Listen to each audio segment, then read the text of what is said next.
Sabbath to everyone, and welcome to another the Youth W.A.R Talk. And after we had such a vibrant and energetic conversation before the cameras came on. We? Yes, we. I was not included. You were not? Exclude. All right. I Outvolve hope that me, please, Anton. it would continue as we now get into the Word of God, as we discuss, as the topic says, thou shalt not steal. That is what we are looking at, different aspects of that this evening, and we hope by God's grace that we would really learn from this experience, and those of you who are watching online as well would also learn and as well. Share the link, put your comments in the chat. We are live now, so we hope by God's grace as we go through, as you look at this, that persons would be blessed. But before we go any further, we just want to recognize God's presence with us, and we want to ask Brother Dwayne, Brother Nurse, to give us that opening prayer as we get into our discussion for this evening. All right, let's pray.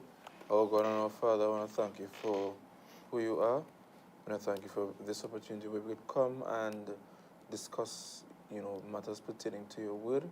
Lord, be with us. Let your Holy Spirit condescend upon us so that we could convey whatever message that is to be conveyed to the listening ear, so that let us do so with clarity and conviction. Be with us this evening. In your name I pray. Amen. Amen. Amen. So now, let me hope I don't dive off the deep end like last week. Please. But I want to ask you a question. Something I it was going through my mind, and the story, for whatever reason, of David and Bathsheba.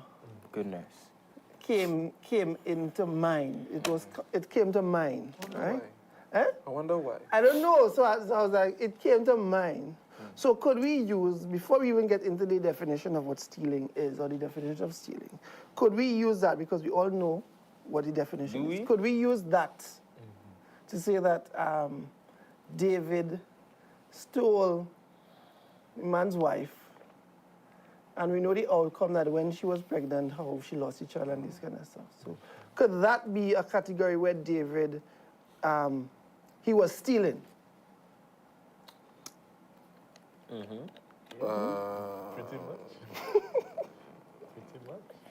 You're talking He wasn't his wife? You're talking about when he actually got her, or when he saw her on the balcony? The whole process. Well, yeah, he thieved the man. He thieved the man wife. Right? But He wasn't here. So. but it began with something called what the Bible is called covetousness, though. Right. Which is a desire, not an act. Right. It begins with a desire. So can we say that stealing begins with being covetous? Well, Yeah. so that means I could have the tendency to steal, but never actually do the act of stealing. Right? Yeah. So I could be like, yeah, boy, you have an iPhone here now. Who have an iPhone? And I could steal the iPhone. I'm thinking, I could steal the iPhone, but then I can't reach to that point of actually doing the act of. So it could actually start up, because that is what, and we want to start there. I want to launch off quickly the definition of stealing: to take another person's property without permission or legal right, and without intending to return it. And based on that definition, that is where I said that that's why the story came to mind, because David would have gone through leaps and bounds to make sure that he gets that woman. But you're sure he just didn't want to just... He just didn't want to... You're sure he just didn't want to just double and then leave it? So even Wait. if, let's say perchance, that he got Uriah to go to sleep with his wife, so the child would have been on Uriah. Right, so even before that, so wasn't it still stealing? Yes. That's why I'm asking. I'm not So sure. I'm asking. I don't think so. Yeah, there was a because- activity. Adultery. No, because David, he really... Should I say he tried? I mean, he tried hard. Meaning he tried to reconcile his actions, right? He realized he went and double with the lady, using double, All right. So You know? my question, based on He the went and definition, know had he not had Uriah killed and whatever else, and actually took him for herself, what would he have taken from Uriah If he would have. if he had kept Wife. him alive? Take it. So that's what I'm Company. asking. What, by the definition of stealing, Right. what would he have stolen? Did he steal the intimacy between the two of them? Yeah, I would So say what that. would you, in your opinion, what would you say he would have stolen had he not had him killed? A major aspect. The Yeah, intimacy, that The marriage intimacy. bond is broken right about now. He has stolen that He stole away him and from her. wife. He stole No, him he and stole him wife. and wife. Right? Without even Without it- before he even killed Uriah or have him killed to be killed, right? He thieved the man wife, as we just say locally here. Means he stole the wife, man wife. Right? Man wife. No. Ooh. Now again, the definition. When you see it taking something without permission, without legal right, and without intending to to return. return So, it. if you take it without permission, but intend to return it, what? Oh, you don't like it? You don't like it? No, you're asking a valid No, question. no. That's a valid Kern, question, no. Kern, you do like when people throw you over the deep end, you don't like it? Okay. No, but what is it? What is it? I'm asking. But I... But you're asking me. I asked so you're you. asking back, right? You take it based on the definition, right? Based on the definition. You take it without permission, but you give it back, right? I'll give a scenario, and I believe, I think Brother Dwayne, when you were coming down, he would have asked this question, right? You have your home, you see a bottle of juice in the fridge, Oh, Lord. right? You don't know who juice it is, right? And then you realize now, I'm painting a nice picture here. You realize now that when you saw the juice, they threw out the juice from a mug. So instead of you going and take from the mug, which was, you just take from the bottle, the drink wasn't yours, you Not don't know like who put wickedness. it there, and then they just pull back the bottle, cover it back, and put it back in the fridge. So it's stealing. It's stealing regardless, right? And I'll tell you why. I don't mean to make it funny, right? But I'll make it a little simpler. Let's say you and I living together, right? And I have a little orange juice in the fridge, and Kung with the greedy self go and drink my juice because he's thirsty, and he go and buy it back. Who money spent for the one that you buy back? Okay. So that one day is yours that you just give to me. You understand? But it still does not negate the fact that the one that you drank, which was mine, was mine. You understand? So either way, I think, to answer your question, it is stealing. All right. Right? He stole it, but he put it back. All right. Yeah. Because what we have to look at, the major factor is the without permission part. Yeah. Because the reality is that for a lot of us, if we get caught, right? If we get caught and be like, well, I don't plan to put it back. No. Yeah, but how do you prove your Right? intentions? But that's what I'm saying. Yeah. You don't plan to put it back, but the thing is, it doesn't matter if you plan to put it back, you took it without permission. So, and that is where the underlying, where stealing comes into play, is that there was a level of secrecy, there was a level of not knowing that when you took it, we don't know if you plan to put it back or not, right? And that is where the piece we would kind of seesaw with, if you want to say, because my intentions are good, right? I steal from the rich to give to the poor, right? Stealing. That always used to Yeah, but it's confuse still me a little bit, you stealing. know. Because the thing is, they might, your intentions, especially from a Christian person's Your point of view, intentions with us great. thinking that, the intentions were good, so, we should, So it we can- shouldn't, it we should, cancel so it's out. okay. So it's okay. Is it though? Is it okay? No. So regardless of what, we need to understand that when it comes to this simple task of stealing, It's simple. it's How simple. come people get catch? What do you mean? Because it just, you get catch, right? It shouldn't be done. You just shouldn't. So you shouldn't thief milk and sugar. Why? I just... Why? Is that question? Why? I mean, why? There's a desire to have milk and sugar. Right, Maybe there's some restriction in having it. Of getting it, and then because, okay. So let's go down that road. Child, adult, whoever. right? And back to covetousness, eh? Back to covetousness with the stealing and stuff. So we go down that road. As a child, mommy, daddy say, no, you cannot get the milk and sugar. Are we using milk and sugar as an example? Jamal, no problem. Can't get the milk and sugar. So in your mind, authority tells you you cannot get it. But in your mind, you still have to get it. So you devise a plan in your mind how you can go and get it, although you were told that you cannot get it, you can't have it. Right? And you go, and you take it, mission accomplished. Right? It sets you down a particular path. And what is that path? I would say defiance. The? Defiance. That Defiance. you must have whatever you want. And that is the whole issue that surrounds stealing. The wanting to have what I want, how I want to have. Exactly. So you may know authority will tell you no. And you say, well, I want it. Somebody's not going to give up their property willingly to you, but I want it. And so oftentimes, stealing, as it says, is rooted solely in selfishness. It is pure selfishness to steal. And so, well, I probably shouldn't say that because there are some people who steal on the quote-unquote Robin Hood for the benefit of others, right? But at its core, stealing does have this large element of selfishness and that I want.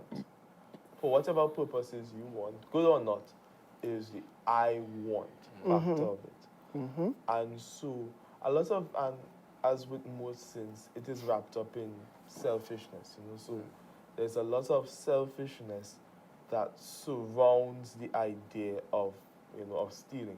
But even to come back to a thing where we talk about putting it back, usually the Bible, in cases where persons, if they weren't put to death for stealing, they had to make extra restitution. Correct. So it wasn't just, okay, I steal a goat, I give you back a goat. I might have to give you back a goat and something else. Or two goats or something. There was always this idea that with stealing, it's not just to make the person whole. There is some type of extra restitution that goes into making it right. So that's Well, not making it right, but and dress Jacob up as Esau to get the birthright. In other words, Jacob then stole the birthright.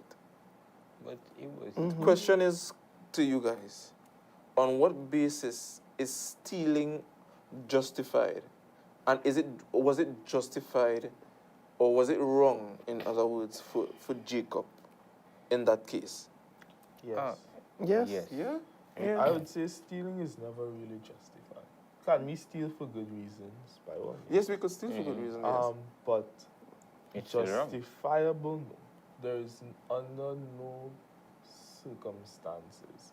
I'm not saying that the situation may not seem as the best thing to do in said situation, but can be really justified? I would say no. No. Okay. There is no time when stealing is ever Right. really justified. Now, and again, that is something that I've always grappled with when it comes to these stories where God gives a prediction, and prediction happens in this weird way, and then we ask the question, well, what would have happened If they didn't go about that if way? they did not take that path? And that- what God would have worked out in that situation?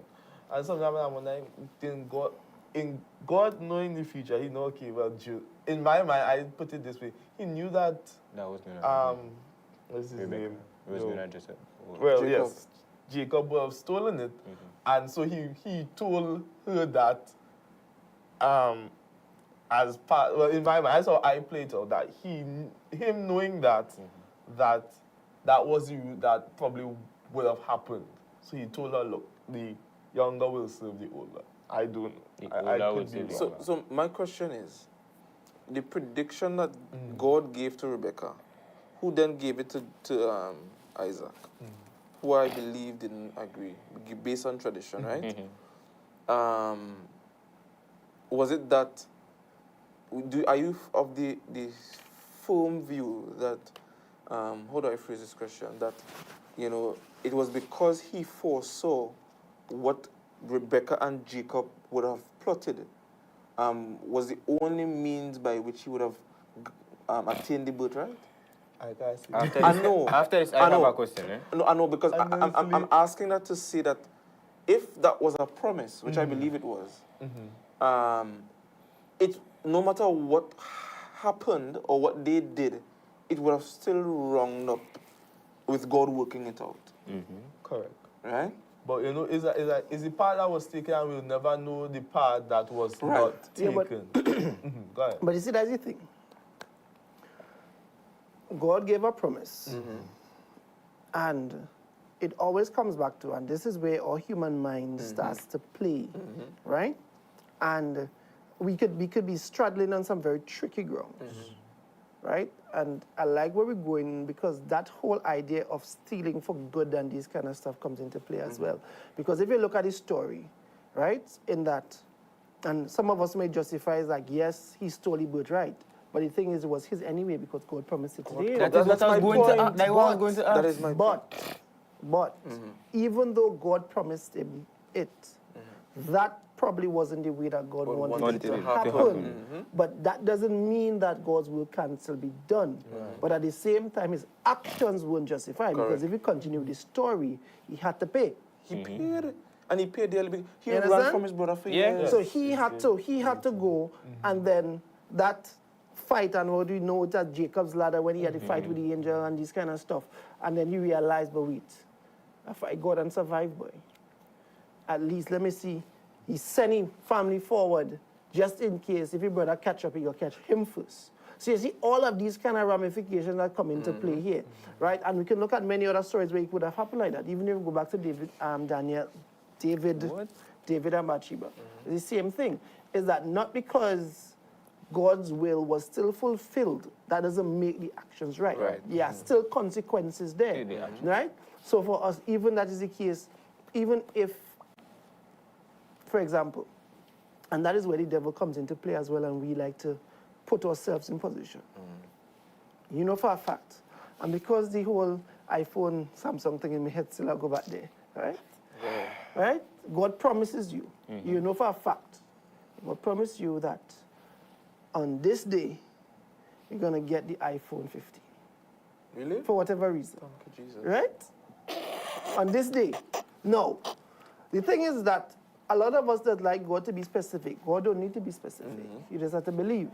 No. On this day, midday come, you see nothing happening. Just tell you wait. 3 o'clock in the evening come. And you know what happened? Boom. You just find the iPhone. Right? Let's find the iPhone. It's already booted. It's already, and from what you know, this is already somebody's own. You know that as a fact. You're looking at whatever the evidence is there, you kind of put it on and you realize the screen, you see pictures and everything. So you know definitely it's not yours. This is somebody's own, right? And you take that and be like, this is the iPhone God promised me. You're still stealing. Yeah. Because it's not Because yours. it's not yours, right? Now, that could have been a test for you to go and find out who phone this is. And then when you go and find out who phone it is, they realize, well, whatever reason is like, well, yeah, you could have it. And that's how you get it. Yeah. You understand? So even though we as Christians, and that is the straddling part, is that sometimes we just use the wrong or do things wrong, although we know God has promised us certain things, we just still go about it a particular way. Yeah. And because God still blesses us, it means that what we did was right. No, we still have consequences that we have to face with that. And just to go back on your point, Kern, the thing is that God always wants you to prove Him. You see, promise, God is not slack concerning His promises, and that is something that we need to always bear at the forefront of our mind. What delays His promise to us is if we perform. If we perform, depending on how we perform, right, or the promises will be realized. I want to get into the little concept of promise and how it works, but in other words, the promise, your performance must suit the promise. If God's word to you is that he's going to get you a phone, and he's not slack concerning his promises, it does not negate the laws and the parameters Correct. around which you must operate. Correct. Right. And I'll give you a personal example. Although don't judge me. No, I Try. believe that I will be a wealthy guy. No problem. Right. I believe that. Right. And there just have been sometimes I feel that the jackpot or the lotto is the way it has been in your mind. But what always rings in my mind is that if I attain this, is this the way that am I proving God? Right? And it's hard, and for some people it might sound very pious, but that is how it should be. And as idyllic as it sounds, that is how we ought to be, because if we are proving God and proving Him at His word, the performance must match the promise. Correct. Right? So if you find a phone, right, and if God said that you shouldn't gamble, right, and you see see it as the only lucrative means through which you attain wealth, then you're not proving God. You understand? And if God says sex before marriage is a sin, don't go and thief the thing, right? For us young people, especially for those of us here who are not married, right? You look over here like you married. But he said those of us. He said those of us. Which is all Yes, inclusive. he said yes. He said us. He can't look in any other direction. Yes, though. I'd have a mirror. He don't look. May I have a mirror? I said, you okay? Oh gosh. But the point is, we must always prove God, and our performance must match the promise. Right? Yeah. Somebody asked a question, can we steal in our tithes and offering? Yes, Yes. we can. And yes, we do. Oui? I guess it's Malachi. Malachi Yes. speaks to the man of Of God. God. Yeah, so it's clear, and that is actually something, because there are some persons who would use a thing of, I'm using my tithes and offerings for good. So they put it towards some other, the cause is good. Mind you, it could be the best of causes that is out there. So beyond just, okay, using the tithes and offering for something else besides the, the normal that we think of, buying groceries and these things. Persons will say, well, are using it for good. So let's see, so Nicole needs some money to pay her rent, right? And you say, well, that's what my tithes and offering going this month. They're going to help Nicole pay for her rent. It's doing good, right? And I think even in that way, that we still rob God. God, if it's God's money, give it to Him directly. That is my thing. All right. Give it to Him directly, right? And then anything else after that, we could say, okay, you go to a church where you're being paid after your you tithes pay. and offering, and you could say, Sister Nicole is in need of X, Y, Z.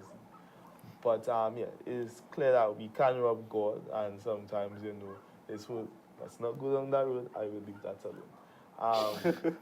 Gross and average after I take out whatever. Gross and net. Yes, those things. But we shall not leave that right That there. was, that, yeah. Right. So the idea is It's that so yes. simple that it's confusing, and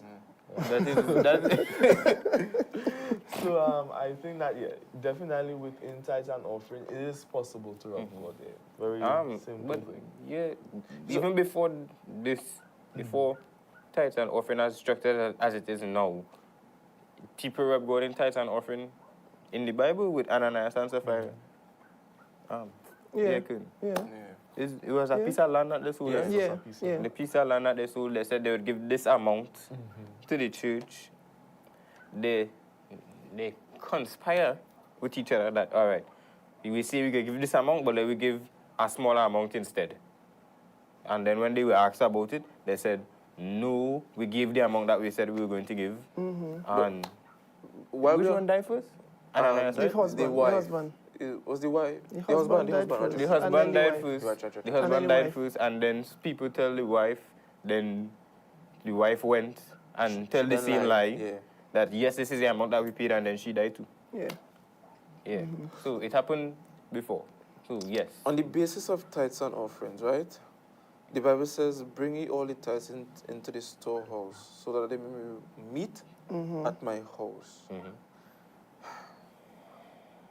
Who is it meet for? Doing. To go down the road? Go ahead. Asking you. Go ahead. Not just asking. Go ahead, boss. Because for the time keep mentioning it, I saw your eyes light up, so I know that's where you're going down. So go ahead. No, asking. Let's go. I'm asking. Let's go. Who is it meet for? All right? The meet is for who? I don't know. It's for the church. Okay. All right? Okay. The meet is for the church. I have a follow-up question, but I won't. Go ahead. Go right ahead. No, because the thing is this. Okay, if you don't want to go down, I'll go down the road. Right? Bahai.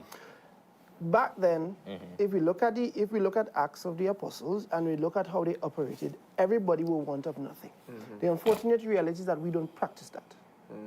Right? In our time now, we don't practice that. They were of want of nothing. Those who had everybody, when it comes to the socio-economics, everybody was on the same level. Right? When it comes to salary, when it comes to everybody was on the same level. So that is why there were a lot of us that had, the persons that had plenty land. They sold and they kept enough for them and for their livelihood. They sold the extra. And with the extra that they sold, they brought it into, right? And from there now, that funds was used now to distribute, because there would be, remember within all of this, there will be those who are homeless, there will be those who are starving, who are clothes and this kind of stuff.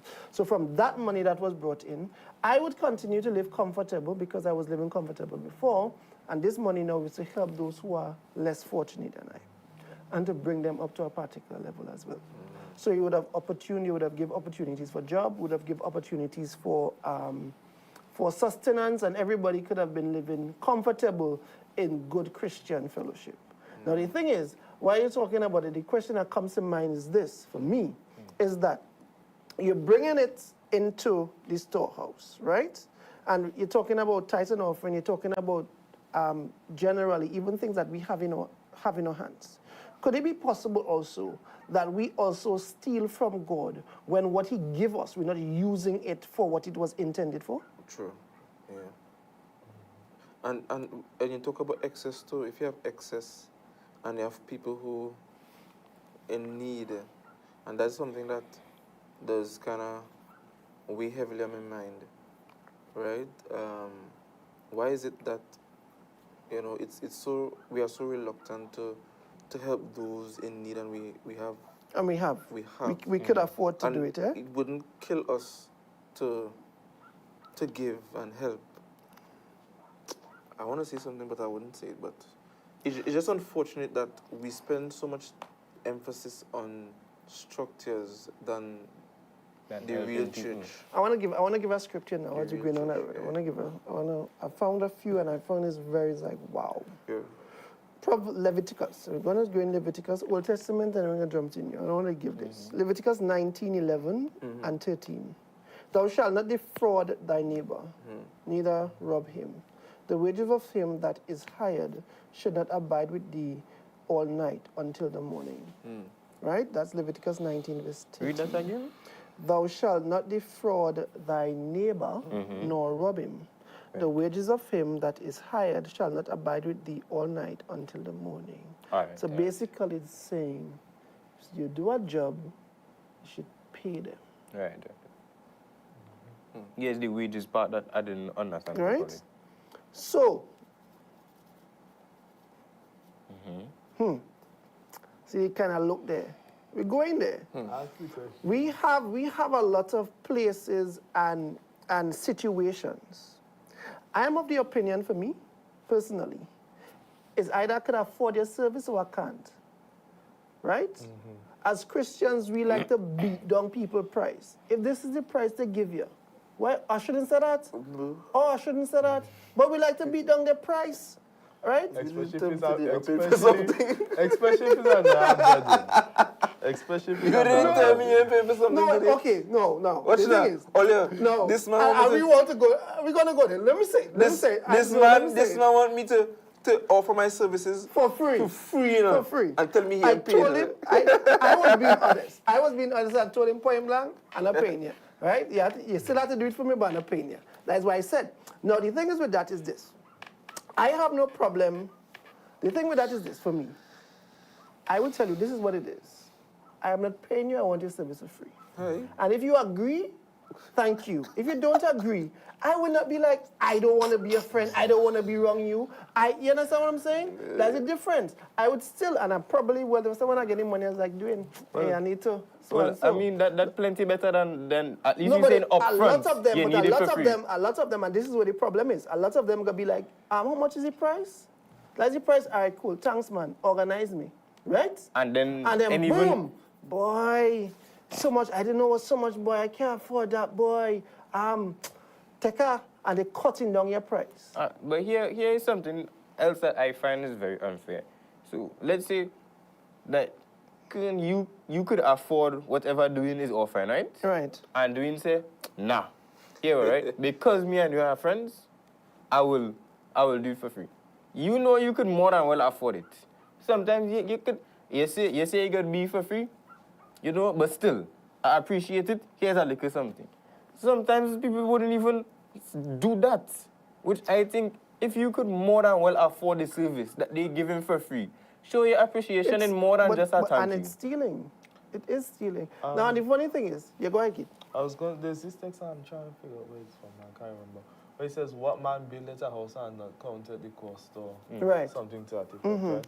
So anytime that we are going into things, we must take into account Correct. the cost of what we are doing and whether or not we are able to afford the services Or of not. somebody else. Now somebody in No. the chat is training and say it's called negotiations, and I do agree with that. I believe that they wanna kind of add to. I believe like a devil's advocate kind of thing. It's like it's called negotiation, but if I have a set price, this is my service. Right, go ahead. No, it just threw me. Sorry. Sorry. Because I want to respond to that. I will. Let me finish the first thing first, and I'll come to that. So you as a person, you have to realize where your pockets can reach in doing something. So Correct. Straight up, if you know you can't afford someone's service, leave the person alone, or find somebody's service who you can afford that will give you the quality that you're looking for. Yeah. And if you know that it's quality you're looking for and you want XYZ, then save to do Save Go to towards- get. exactly. and it also goes on the other side of it, which we struggle here a lot where we are getting poor service for the money that is spent. Right. And so we are being, as consumers sometimes, are being robbed as well by persons who are doing things for us. So that is another side of the Like equation cheating. now, where you are paying someone for a service but receiving poor Poor service in return. service, and that is also, in my opinion, robbery. Because what I paid you is not what I have gotten out of the Right. out of the deal. You know, so the idea is that, you know, it can go both ways. As persons who are paying for services and persons who are providing services, you know, we cannot defraud one another, right? So if you are paying for something, put the money aside and plan for what you have to do.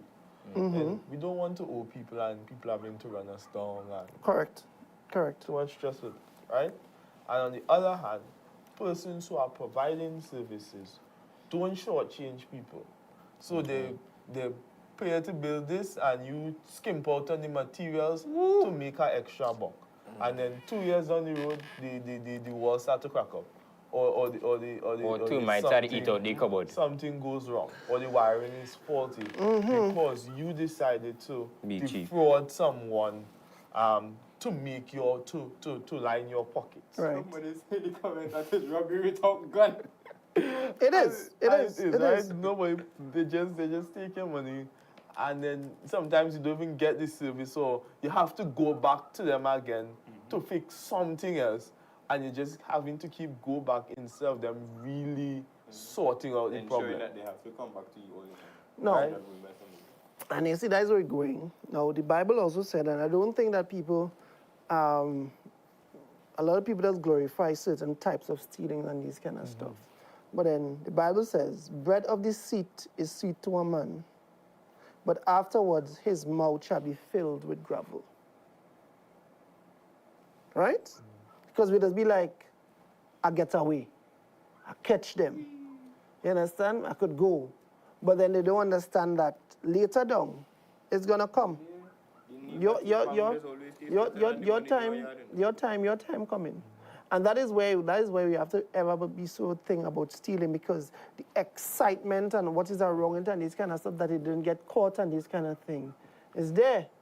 But then, right? And I use what I'm doing when he said, you know, you go and steal a little thing. When you get a young lady pregnant, so you're sick. It's like, where you going under now? What happening now? You understand me? Now, if it was done in the right way and the right context, you'd be like, you'd be jumping for joy. It's like, yeah, man. You understand me? The quiver full. Right? But then now, you're in a situation that you know that what you did, you should not have been doing in the first place. So that is what is presented. And that is where we have to be so careful with this, is that it might be something that you could enjoy for the moment, but the consequences that comes after it, right? The consequences that come after it sometimes could be even more unbearable at times. I saw somebody put in the, I want to answer that question. I want to jump there quickly. Kit, you wanted to talk on the negotiations, or you? Oh. Eh? Yeah, I want to do that. So let me do that quick. Yeah. I do believe negotiations are possible. If it is, okay, this is what I have to work with, what can you do for me at the price I have, right? That is something different. So, again, it's a little different. Instead of just beating somebody price down, but this is what I have to work with. Are you able, with what I have to work with, do you think you can do for what I have, what I need to do? And sometimes somebody might say yes. So I think negotiations can happen, but it's not because you can't negotiate. Well, sometimes you're able to pay, Exactly. and you're just cheap. You can't, so exactly. you want to beat it down. So don't come to say the price is $100. Right. But because you know, yes, you could afford it, but then I know I can beat them down to 50 or to even 25. I'm beating them down to that price. I mean, hold on. Hey, no, listen. I've been honest with you. In every store, I go and spend my money, I always ask for a discount. It is my right as a customer to ask for a discount. Yes, we remember when we win price month. Right? We win price month for you. Anyway, that's a different the point I'm making is my right. If they come and say, well, no, they don't offer no discount, after sweet talking and everything, and you know it was unsuccessful, I had to choose to walk out of the store or pay for the thing. You know? If I could beat it down from 100 to 25, I'm good. No, I believe it's necessary, but then sometimes persons take advantage of the situation. And I think that's where it comes into play. Because now everybody, especially if you're providing a service or even from a business perspective, you're looking for a profit.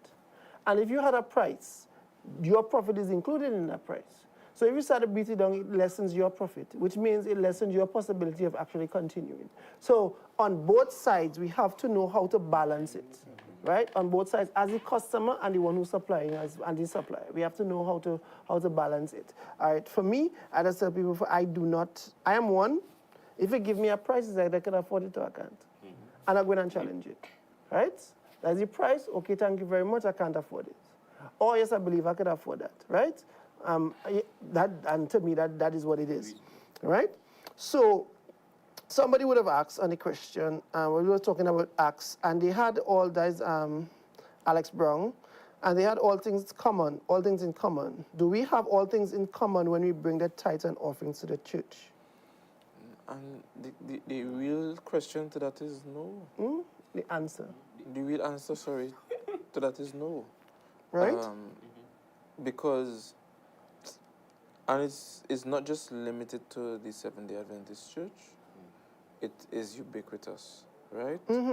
And it's worse, in my view, in those churches that are outside of our region, where it is more like a prosperity gospel that kind of thing. Yeah, because how can you?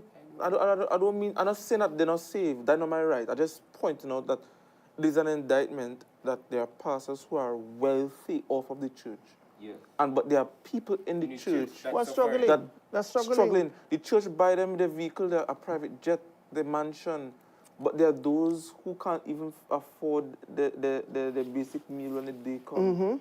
That is an indictment, right? Yes. And for me, I just And I think can't reconcile. No, it. it's not made for equality. No. The idea of tithe is not made in terms of equality. Right? We aren't given who are thinking to make everybody equal in the church. We don't think about that. Because the idea is that a lot of us see what we pay as generally for the upkeep of the church yeah. and the pastors, right? That's where the salaries and stuff come from. And then whatever else we have left over, that goes to, well, No. one taking care of the actual needs of the church, Okay. buying stuff for the church, whatever. And then whatever else we have for these other small, we have programs, we have this.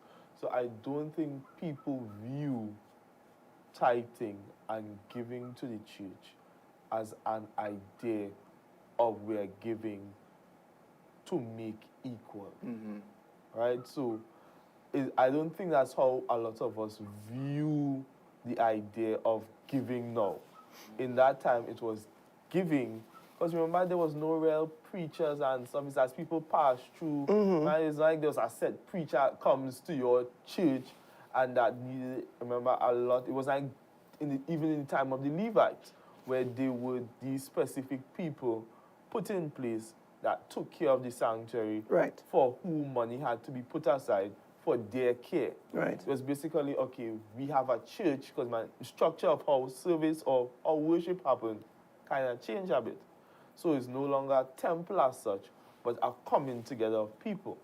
And so, all right, these people are coming together now. Remember, there's no light bill and water bill and all these things. So, basically, okay, we have a pool of money.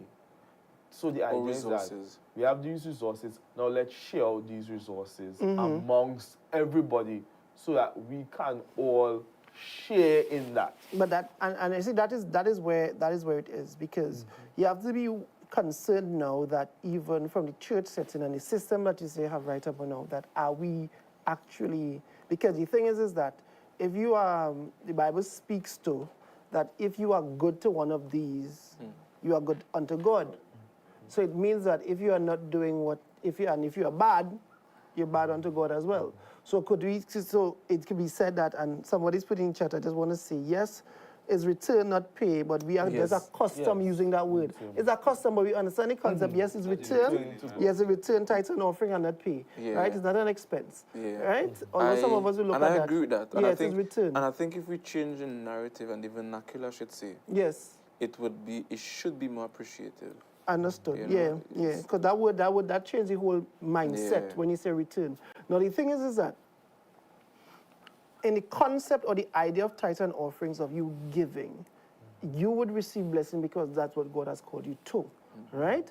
But then you have the other turn now in that you are seeing persons in the church, you are seeing persons who are in need, and you know that the church could help them, right? And this might be controversial, but so be it, right? And the church is sitting on $100,000 because they have to build church, and they have to improve the structure. But then there are persons there who are struggling to make ends meet. So are you saying, how do we strike that balance now? Because to me, biblically, if you look at how they were want of nothing and everybody was common, this kind of stuff, if the church has this kind of pool of resources, then you should be able to help in some way there. Hear my thing. I thinking about it, the sanctuary structure back there was a court. It was one benchmark wherever they go. So it never increased in size. It never decreased in size. The sanctuaries. Right. So it's like, why do we place so much emphasis, right? Not just limited to our church. Why do we place so much emphasis on the building when the person is the church? And for me, we really just missed the mark. I think we really just missed the mark. And going back to to Sister Brooms? Yes. Who said I did pay the tithing there? Oh, Sister Chadban, right? We return tithes, and the return suggests that it was once somebody else's, Right. and it was God, right? And we need to really and truly have that a part of our lifestyle for us to really and truly achieve what God wants us to achieve. Correct. And I wanted to say one more thing, which is everything has to be everything about tithing is about money. They used to tithe almost anything that was tithable. Yes. Back then. So land, increase, right? And even that has a. You know, we could always circle back on this tithe thing. Yeah, but but the point I'm making is that the Bible says money answered all things, right? It answered all things. But the love of money is the root of all evil. So we must find a kind of balance, right? Because on one end, you know, yes, we have to return our tithes, but then you're perturbed by the fact that you're paying, you have to pay it. Yeah, and we use the word pay. Yeah. We use the word pay. You know, return is like, boy, I have to go and pay this. Yeah. It's like, why it sound like if it's that stressful though? Because, I mean, the way we do it, because there's no intrinsic motivation, and the way that we do it's supposed to foster an intrinsic motivation, but sadly, I don't think that the way that it is done or facilitated is, you know, provides that intrinsic motivation. But I guess everything boils back to self. Self. You know, and the thing is that because now, the unfortunate reality is that in a lot of places, in a lot of churches, you are saying that this is what you want it for, but you already have an ulterior motive what you're going to use it for. That is also stealing. Because you are coming to the church and say, we wanted to give to this family. It's the same way like a non-profit organization. There are several, I know that persons made a jail, not because they collected the money, because they collected the money legally. The fact of the matter is that you sign an agreement and made it publicly that this is what you're going to use the money for, and they're going to use it for something else. And you are not, and they are not jailed or fined because of collection of the money, but then you made an agreement to use the money for X, and then you use it for something else. And that is the same thing here, and that is also stealing. So I want to add, because we have been talking about money so much, right? Because that's you know, when it comes to stealing, that's the thing. When it comes to stealing, that's what it is, right? Yeah. And we look at, but what about stealing time? Stealing? Time. Well, of course, yeah. You know, so yeah. And as I'm sitting here, I'm thinking as well, do we steal time from God on Sabbath? Yeah. When we do our own pleasure, when we do what we want to do, are we stealing time from God? When our employer employs us from 8 to 4. 8 to 4. I'm always on. Most times I'm on time. And you see, then and then by 3:30 you're done. But you know, no, and you see, that is something we overlook. We overlook that tremendously, and you say there's nothing wrong. I say, but the thing is that you made an agreement that you come into work, and that's the thing. You made an agreement that this is what it is. You made an agreement with God that you're going to be worshiping Him from sunset, Sabbath to sunrise, sunset. To sunset. Sunset to sunset, right? You would spend time with God. You made that agreement. But then for whatever reason, for some of us, the Sabbath starts Saturday morning. So all now here, this period here is not Sabbath. We're doing whatever we want to do and whatever, and it's Sabbath morning. That is also robbing God. And then you're having, now I'm working in HR, and we have a serious problem when it comes to time, this is your agreed time. And there's be like, but you have to be so, it's not about that. You made an agreement. If your agreement is from 8 to 5, that is the agreement you signed to, right? We could make different agreements afterward based on situation, but this is what you are signed to. And that is the thing when it comes to stealing generally. You would always have an ulterior motive of why you're doing what you're doing. There's a level of secrecy there. There's a level of, I hope I don't get caught kind of thing, you know, that is involved there. And you may not end up in prison, But the thing is that in the long run, you could lose out on your salvation because of these things. So, question. Can I be stealing someone's time if I'm in a relationship? Of Yes. course. And I know I don't want to really be with this person, but it is what it is at Wasting this time. point in time. Wasting time. Yeah. Be comfortable, but I know I want something more. I Wasting just time. stick in there. Wasting Miss time. Hunt, I'm not tired. I just can't contribute to this part of the conversation right now. What is this? And of course, Jamal feels the need to respond to that comment. To respond to that comment. Yes. Right? No, but that is a fact. Because the thing is that if you have an investment, right? This individual, this young lady, right? Invested time into the relationship, and you're there like, I'm just gonna ride this until Until it done. Okay. Or shouldn't See, use the word no, right? you see the same thing? what? The man always a victim. No, but then we are all males here. Is there? You see, you can use that So I example can of the do- lady. She just in a relationship for everything Yeah. that they could give. All right. Yeah, all them ladies want this Whatever. is the back and Anyways, right?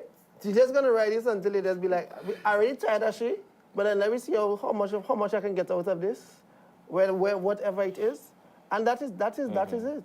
That is you're stealing somebody else's time. Because she could have been doing something else that She could have been with somebody who's for be her. somebody Who who appreciated appreciates- her time. Exactly. And appreciated being with her.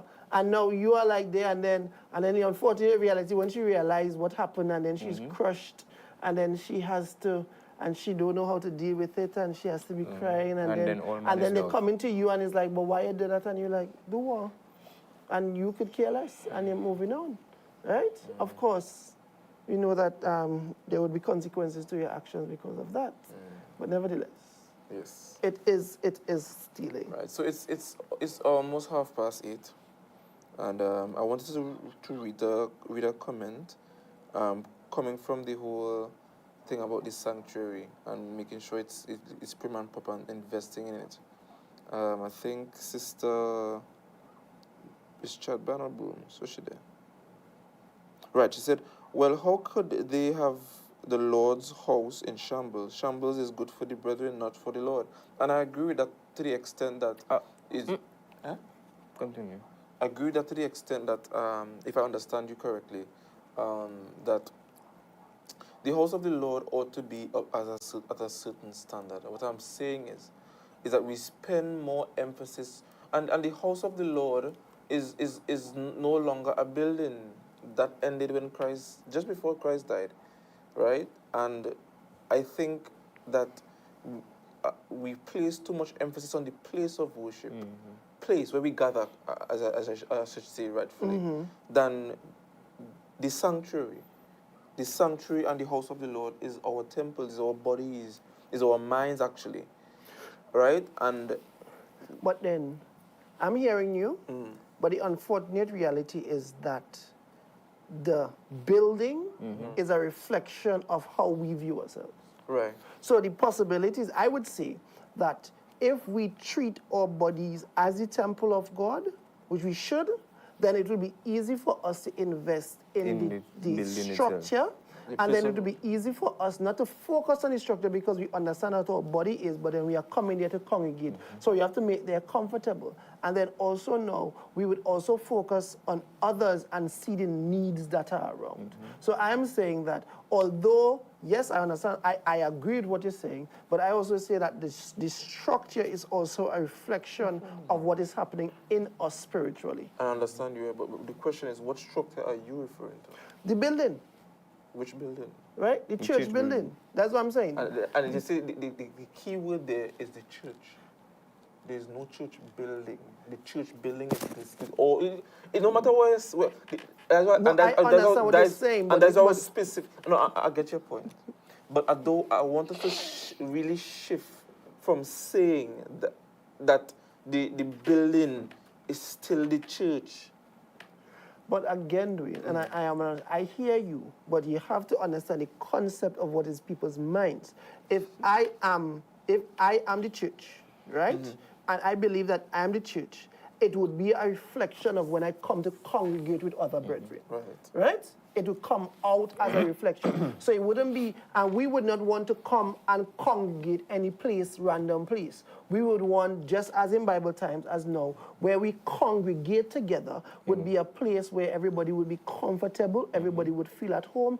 And I ain't talking about you have to be any elaborate structure or anything like that, but then everybody must be comfortable there. And again, that structure, it is a reflection of how you view yourself spiritually for a lot of us. So even when we go there, it's like you're weighted down, you're heavy, you have brought your brethren in, but for whatever reason, you're not feeling how you're supposed to feel, right? And that is where it comes into play. Because now, and as we wind down, the producer is here, and I want to show in John 10, verse 10. Oh, I just want to show you that shambles is not good for the brethren, eh? Shambles is not. Shambles is not good for anybody. Not for anybody. Yeah. No, when Jesus said in this text, verily I say unto you, he that entereth not by the door into the sheepfold, but climbeth up some other way, the same is a thief and a robber. But he that entereth in by the door is the shepherd of the sheep. Yeah. And I jump down to verse 10, which says, the thief come not but to steal, to kill, and to destroy. I am come that they might have life, and that they might have it more abundantly. And we refer to the devil when we read this particular text. Right. But then it also says, and I said it last week when it came, what did last week? Lying, right? It's a lying. And I also say it with this now. If you like to steal, you're of the devil. Right? Regardless of however you do it, you're of the devil. If everything you do have an ulterior motive of trying to hold something in your pocket and hold $5 in your pocket and give back or whatever, you're of the devil. If you're stealing God, if you're robbing God in tithes and offerings, you're of the devil. Because God is saying that if you come through the right way and do the things the right way, you're of him. From the moment you turn to do the wrong thing, for whatever reason, you are no longer of God, you're of the devil. And that is something we as Christians, we have to look at. Is everything am I doing, am I recognizing God? Am I representing God in all that I do? Because the reality is that when it comes to certain things, it's only me and it's only you, it's only us, like me and God know. Right? Nobody else don't know. But am I still representing God in that private moment there? We still have to do that. And that is why this text is so strong in that the thief, that's the intention of the thief. The thief ain't come to do nothing but to steal, to kill, to destroy. And God is the one that came and said for us to have life and that we may have it more abundantly. Yeah. And that is where all lives supposed to be aligned with and aligned to. So this evening was a very interesting topic, another very intriguing discussion. I hope you viewers did enjoy the session this evening. Or as basic as the topic was, I really hope that the depth at which we went, it hit the mark. So thank you guys for viewing. I want to thank the goodly gentleman for partnering, with, my good self. For this evening's discourse. Stay tuned for next week. We are next week, producer, right? Next week at 7:15 for another discussion on Youth W.A.R Talk. Right. So we do endeavor to start at 7:15. So look for us in and around that time on YouTube. Remember to share the content, invite your friends, invite families, and just be a part of the discussion. Thanks again. Any parting words, gentlemen? God's blessings to everyone, and do have a happy Sabbath. All right, happy Sabbath, everybody. Amen.